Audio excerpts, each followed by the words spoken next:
TV ప్రేక్షకులకు స్వాగతం. కామారెడ్డి జిల్లా కేంద్రంలో సైన్య సేన ఆధ్వర్యంలో కరోనా వ్యాధి సోకిన వారికి ఉచిత భోజనం నిర్వహించడం జరుగుతుంది. గవర్నమెంట్ ఆసుపత్రిలో ఉచితంగా భోజనం నిర్వహించడం జరుగుతుంది.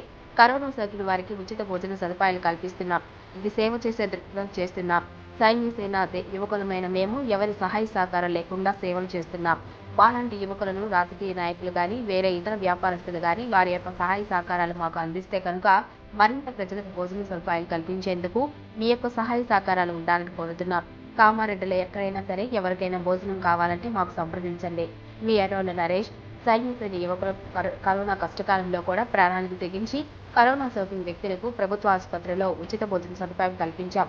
సొంత కుటుంబ సభ్యులు కూడా కుటుంబ సభ్యుని ముట్టుకోవడానికి కూడా భయపడ్డారు. కానీ నేను ప్రాణాలకు తెగించి ప్రాణం విలువ తెలుసు కనుక మేము ప్రాణాలకు సైతం లెక్క చేయకుండా వారికి ధైర్యాన్ని మనోధైర్యాన్ని ఇస్తూ భోజనం పెడుతూ ప్రతిరోజు పాలు గుడ్డు అందించడం జరిగింది.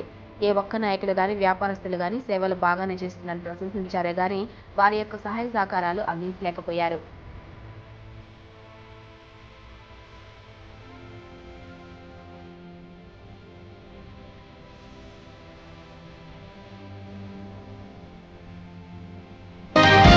టుడే టీవీ ప్రతిక్షణం ప్రజాపక్షం.